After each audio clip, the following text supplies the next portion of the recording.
and welcome back to our report on international business transactions.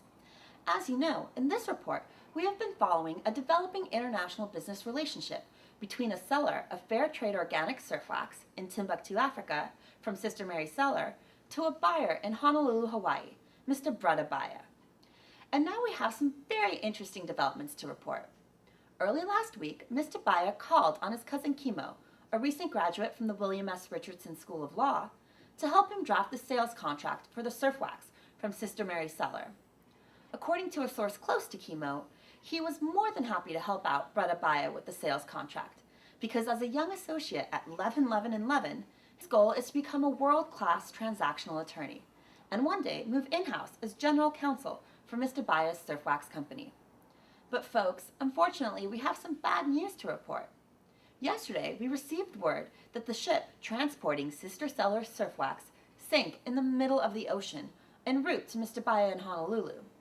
Let's check in with Carrie R., the captain in charge of moving the goods, for more details.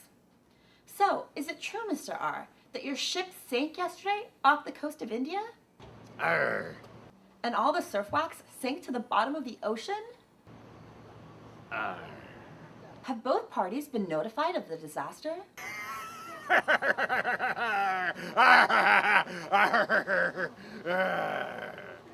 This is absolutely terrible news. Do you know if Mr. Abaya has requested more surf wax? Arr. Are Mr. Abaya and Sister Seller continuing their relationship? Arr. Well, I think that's all we're going to get out of Carrie R. Maybe we can get some more information from Kimo from Levin.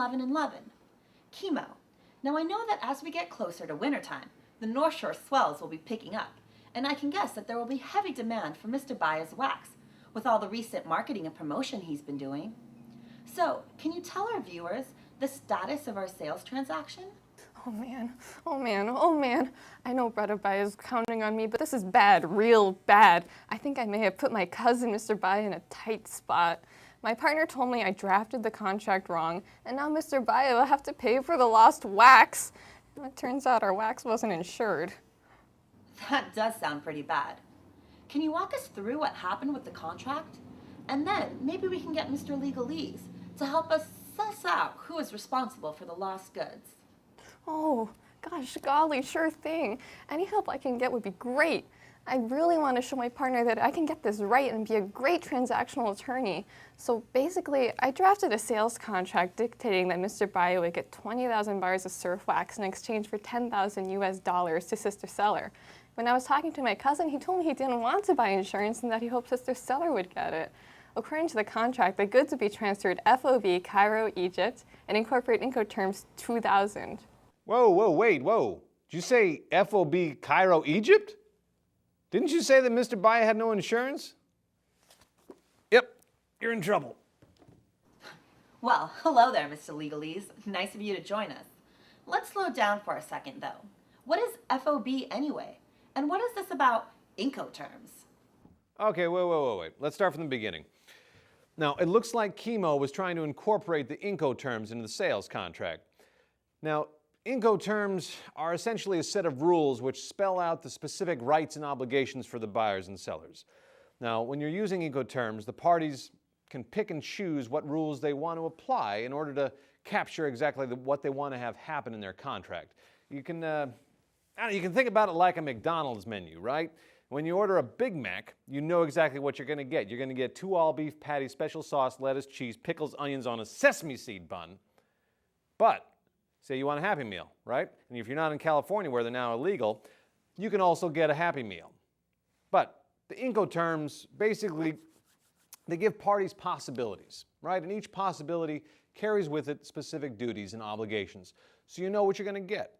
So when Kimo was drafting the sales contract between Mr. Abaya and Sister Seller, he chose from the menu, free on board, FOB. Well, it sounds like Kimo chose a standard term from the Incoterms menu. What's wrong with that? What's wrong with that? Well, let's look at FOB. Let's see what it means.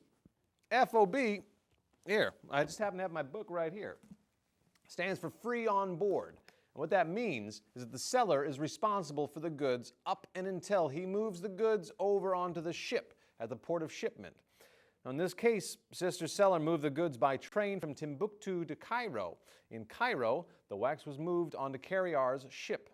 The moment the wax moves across Carryar's ship's rails, they become the responsibility of Mr. Baya, i.e., Mr. Baya would be responsible for getting the surf wax insured.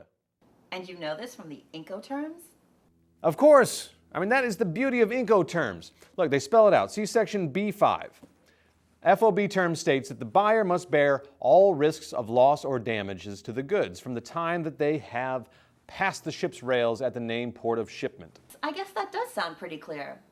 But in our interview with Chemo, the lawyer mentioned that Mr. Baya was under the impression he didn't need insurance for the shipment of the goods across the ocean. Let's talk to Mr. Baya and see what he has to say. Mr. Baya, how are you doing? I'm not okay. I might even say bad. I mean, I'm a businessman, so I want to get this done, and I might not understand all of the legal terms and the legal process, but this needs to be done now. I don't know what's going on. Frankly, I'm out $10,000 right now.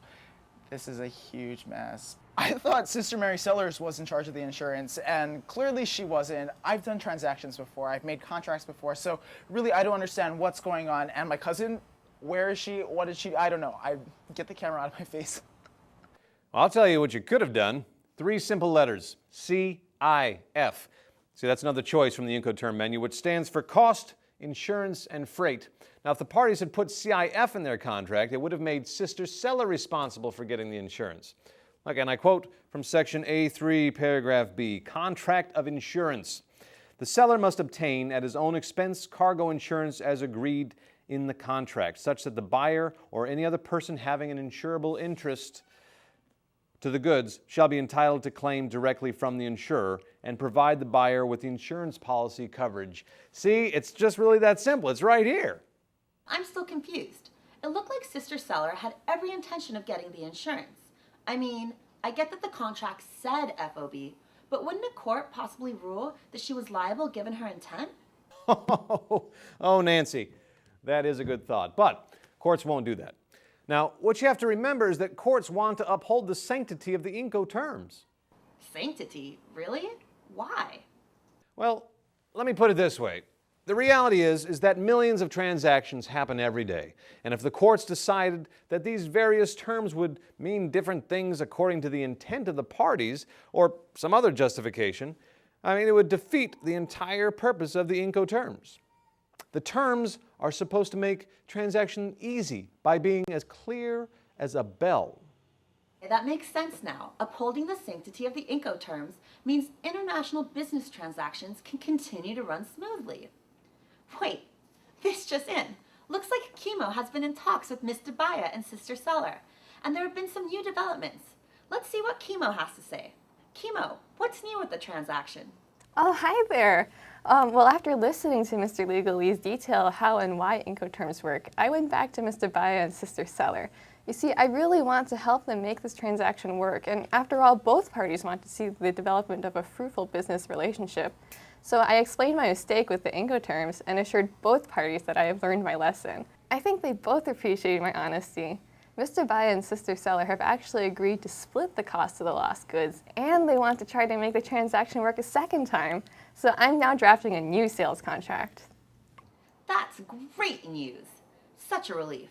It looks like the parties are mending their relationship and are on their way to getting quality fair trade organic surf wax to Hawaii. Please join us next time for a look at this amended international sales transaction.